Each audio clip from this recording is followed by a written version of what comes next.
Alright guys, so this is going to be a video of me harvesting my 293 T cells. So I just transfected them with some genes of interest 48 hours ago, so this is 48 hours later. If you want to see the transfection video to get an idea of exactly what my experiment is and what I'm studying, then please see the transfection video, the link in the comment section of this video, please.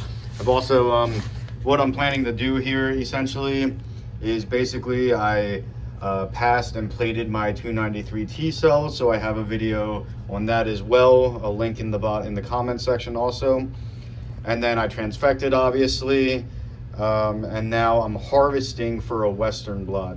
So there will be a Western Blot video also, and I will post the link in the comment section as well for you to view if you want to get the full spectrum of, you know, passing or just starting off with your cells, passing and plating them, and then transfecting them, harvesting, and then all the way to Western Blot. So I'll be doing a Western Blot too. So again, this is 48 hours later. Remember, 293 T cells are adherent cells, and the first thing I just want to do is just check to make sure that they're looking nice, nothing funky going on. They should be about 100% confluency right now, which they are. And I'll show you what 100% confluency looks like also. So I'm just going through the wells real quick just to make sure that all of them look pretty much the same. Let's see, yep. And I went over confluency in my passing and plating video also. So hopefully you can see this at some point here. There you go. 100% confluency basically, meaning just cells are basically covering, there's a mono layer of cells covering everywhere in the entire bottom of the surface of the plastic. So there's not really any spots where there's like whole, I mean, you can see some small little patches where there aren't any cells, but this is like basically 100% confluent. And that's where I want my cells to be when I harvest for Western Blot. I'm going to be harvesting in Laemmli loading buffer. That's a common loading buffer for Western Blots. And first I have to prep that. So I'm going to go over prepping that with you real quick, and then we can get harvesting. Okay, so as I mentioned, the first thing I need to do is prep my Laemmli loading buffer. So this is my Laemmli loading buffer here. It's currently at 4x, meaning 4 times the concentration than we would want it at. Notice I have no BME in here, so that stands for beta-mercaptoethanol, BME. So we need to add beta-mercaptoethanol because that will help basically denature our proteins, which is going to help us do the Western Blot basically. So what I do to prep my Laemmli loading buffer is I always harvest in 2x technically, because there's going to be a little bit of residual PBS sometimes, and the cell pellet takes up some volume too. So we standardly harvest in 2x Laemmli loading buffer, but we always make it so there's 5% beta-mercaptoethanol in it. So I'm going to prep in this new tube here 2x with 5% beta-mercaptoethanol. I got beta-mercaptoethanol in there. And so how am I going to do this? I have 8 wells I'm going to be harvesting, and I'm going to harvest in 250 microliters of 2x Laemmli per well. So 250 microliters times 8 wells means I need at least 2,000 microliters of Laemmli. However, I always do a little bit extra because when I make this, sometimes some bubbles can form and it can stick to the side, so I'm not really guaranteed to get all 2,000. So I'm going to make 1 mil extra. So I'm going to make 1,000 microliters extra, being so a total volume of 3,000 microliters of 2x Laemmli with 5% beta-mercaptoethanol. So I'm going to need 3,000 microliters total. The way I'm going to do that, first I'm going to solve for the how much beta-mercaptoethanol has to make up that 3,000 microliters. So 5%, I said. 5% times 3,000 is 150 microliters will be the beta-mercaptoethanol. And then I have to remember, so that's a percentage, so I subtract that 150 from 3,000. I got 2,850 microliters left, but remember, we're at 4x right now, and I need it to be 2x. So I'm actually going to divide that amount into 2, and I'm going to make it so it's 1,425 microliters being the 4x Laemmli, but I'm going to dilute the rest of it 1-to-1 ratio, 1,425 microliters of nuclease-free water to make that 4x into 2x. I hope that all makes sense. So I'm going to end up with basically 3 mils, aka 3,000 microliters of 2x Laemmli with 5% beta mercapta ethanol, and that is appropriate for our Western Blot procedure. Okay, so I'm just squirting down my hands real quick. Just want it to be sterile, because honestly the main reason why I'm doing this in the hood is because beta mercapta ethanol is super potent, like sulfur smelling. It smells like sulfur like crazy. It smells awful, I swear. And then other reason was I want to keep my nuclease free water sterile. So whenever I use my nuclease free water, I always tend to work with it in the hood just to make sure that this always stays sterile. So remember, if you wanted to take a picture of the math that I did and follow along, hopefully this will make more sense. This is my 4x Laemmli loading buffer with no beta mercapta ethanol. This is frozen, or we keep it frozen. I just let it thaw. I'm just going to give it a mix to make sure that it's evenly mixed. And from the math that I'm looking at over here, which I just did with you, I need 1,425 microliters of 4x Laemmli loading buffer. So I'm going to bring my P1000 up to 1,000.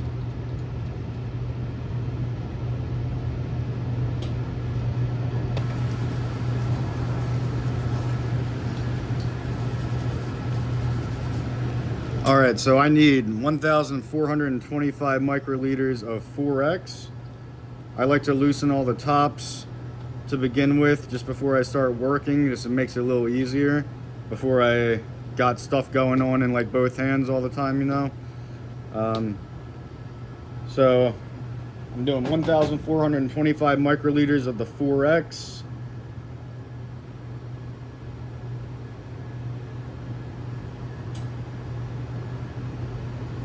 So that's 1,000.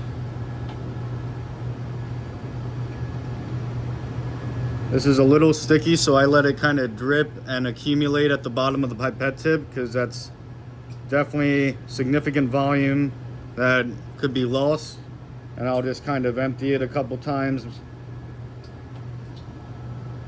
And then I need 425 more, so I'll set this to 425.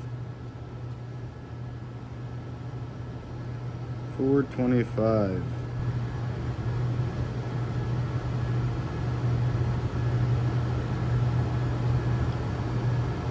And there is 425. Again, let this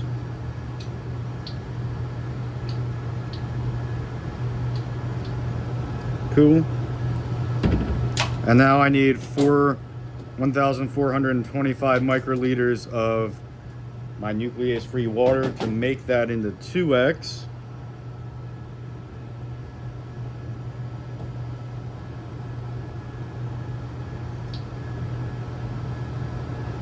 So that was 425, and now I need 1,000 more of the nuclease free water.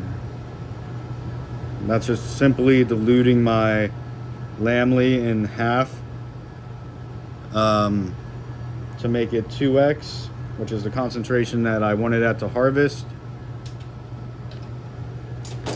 But then remember, we need to make it so it's 5% beta mercapta ethanol, and I did all the math beforehand. So by adding this quantity, let's see, what do I got? 150 microliters of beta mercapta ethanol now. The total volume, or the percentage of the total volume will be 5% beta mercapta ethanol. So beta mercapta ethanol will make up 5% of the total volume it's about to be after I add beta mercapta ethanol. So the beta mercapta ethanol is going to be make up 5% of the total volume after I add this 150 microliters of beta-mercaptoethanol.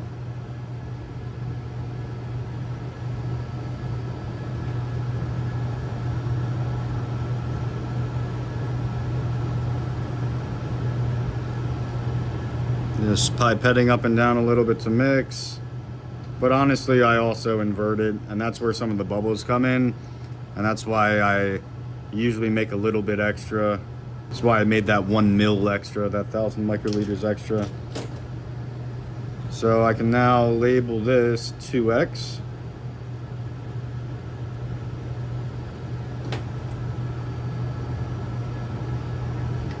And that's it. I am finished prepping my Laemmli, my 2X Laemmli at 5% beta-mercaptoethanol. All right, so I'm about to start harvesting my cells now. Before I get started, I just make sure I have everything. I've got my 2X Laemmli here. I've got my 1X PBS. If you want to know about 1X PBS, please see the my passing and plating video. I go over basically all the main things that are necessary for cell culture and what they're for, basically. And I also label my tubes appropriately to coincide with my experiment. So if you remember from my experiment, I have protein C minus the viral protein, protein C plus the viral protein. Sorry, that's like weirdly upside down. And then the N-terminal tagged protein C, both of these in the absence or the presence of the viral protein. And then the same trials, or same concept, but for protein V. Protein V wild type minus viral protein, protein V wild type plus viral protein, and then the N-terminal tagged versions minus or plus the viral protein.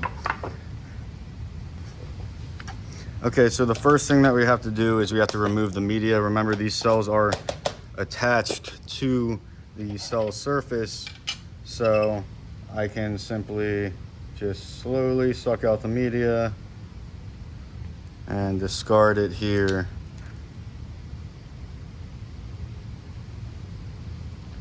And I am going to do this for all of my trials. And yes, of course, I have to switch pipette tips in between.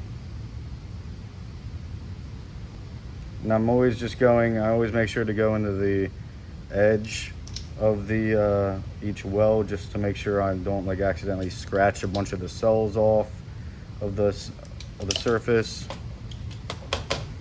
And then after this, I'm going to wash the cells twice with PBS, so you'll get to see that as well. All right, so I literally just finished taking the media out of all the cells that I have transfected. And now you have to work rather quickly. You don't want the cells to just like shrivel up and dry out and die. So next I'm going to just add 1 mil of PBS to each well. And I go on the side of the well. I'm significantly above the bottom surface of each well. So I'm not really concerned about contamination or cross-contaminating, especially because I'm about to lyse them anyways.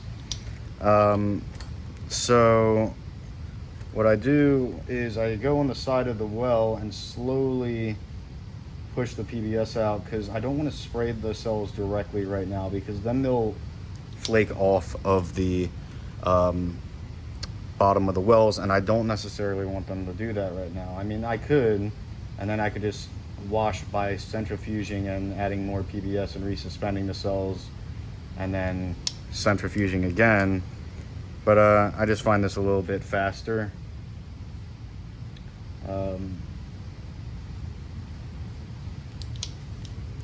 And the PBS right now is also, you know, helping to keep the cells alive, because it kind of mimics certain aspects of the human body, like pH and ion concentration.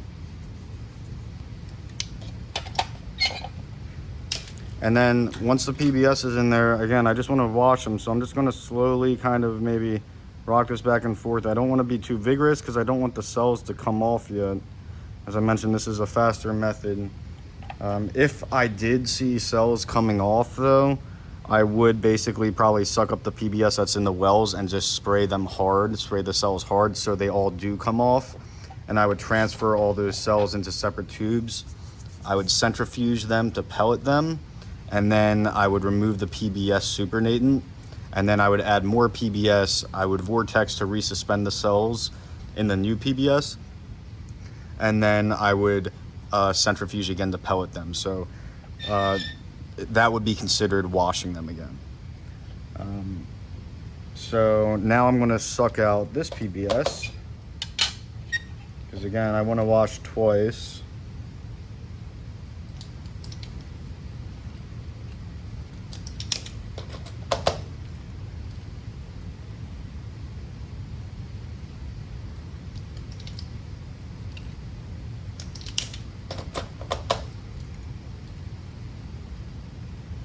Remember, these 2 wells with media still in them were just extra wells that I did not transfect. So they don't really matter.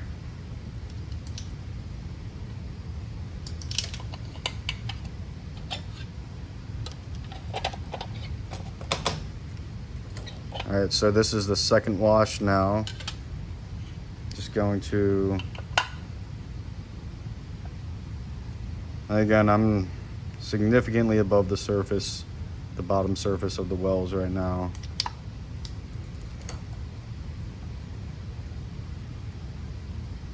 Slowly, just so the cells do not flake off.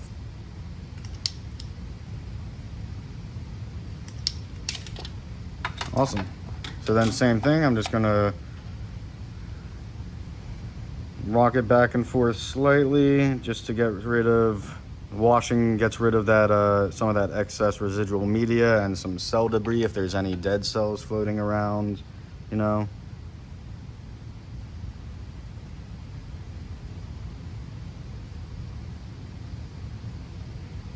Now I got to get rid of that PBS, and then I can lyse in my Laemmli loading buffer. So that's what the loading buffer is for. It'll lyse all the cells, and it'll denature all the proteins. All right, so I'm about to lyse now. Again, I just made my Laemmli loading buffer before this. And if you remember, I said that I'm going to add 250 microliters to each well to lyse them. So set this to 250. Mix up my tube just to make sure everything's mixed. Again, I don't want to shake it because it can make excess bubbles, and then I won't really be able to pipette. So 250. And I'll just spray that directly in the bottom. And I'm not touching the bottoms of the cell surface. I'm not touching the bottoms of the well surfaces. Just save some pipettes real quick, you know.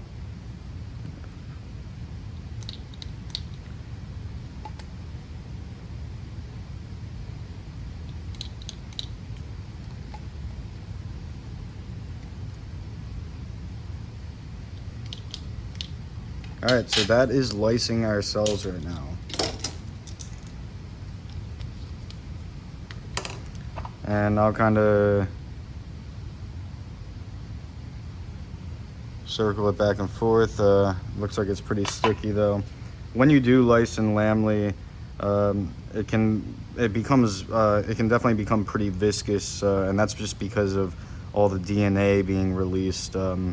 All the DNA from the cells being released causes it to become really viscous. So remember, this one goes with that one, this one goes with that one, and I know which trial is each. I've got my tubes lined up. And I get some scissors. And I'll just go in order. The first is my protein C wild type minus the viral protein. And I'll just kind of, I just cut the very tip of the pipette tip off because this Laemmli is so viscous now, it actually doesn't really pipette well. It doesn't really even go into the pipette tip. So cutting the tip allows it to come back up. And I'm not really concerned about these bubbles because I'm going to boil these and centrifuge it. The boiling is going to make the Laemmli a lot less viscous, so it'll be like a lot easier to pipette, and it'll be pipettable so we can load into our gel. So I cut the tips off of all of these, kind of move it around just to make sure all the cells are lysed again. Then I kind of scoop it all into one edge of the well. Sometimes that can happen, you just gotta be careful. Let's try this again. I'm gonna go for this one.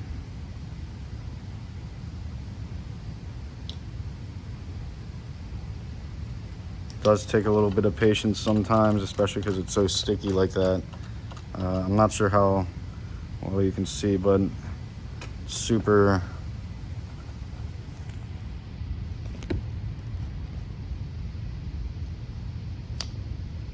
sticky. Yeah, you can see that. Ooh.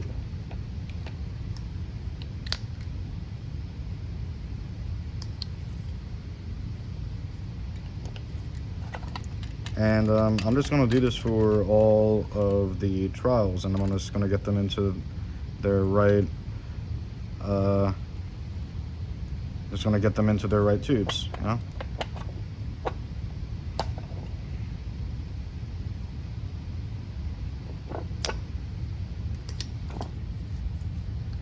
Okay, so I got all of my lysates into their appropriate tubes now, and the last thing I do before I boil them is I actually take a little needle and I'll poke a hole in the top of them, because I'm going to be boiling at like 100 degrees Celsius.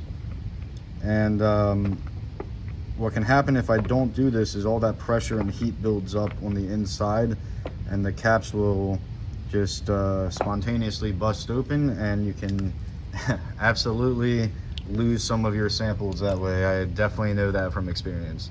So making the holes actually prevents that issue from happening.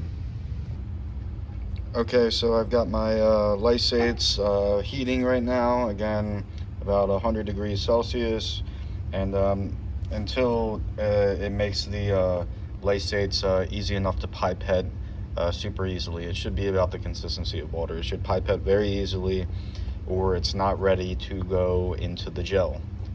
And this can take about anywhere from, I don't know, about 15 minutes tops, 10-15 minutes. Yeah. All right, so my lysates are boiled. I tested them to make sure that they lost their viscosity a lot, so they're easily pipettable. There's no gunk, there's no sticky stuff going on. And so now I centrifuge I'm just going to do max speed for like 30 seconds just to get all the condensation back into solution. All that condensation from the heating, again, on the inside of the tube needs to go back into solution now. Okay, so I just centrifuged them, and I just wanted to mention that I could have, instead of boiling them, I could have just frozen them and then done all this like at a later date. Like, I don't have to boil right afterwards, but let's say I wanted to freeze them overnight and then come back and start the Western Blot tomorrow. I could do that as long as I boiled them at some point before running them on the gel. So just wanted to let you know about that.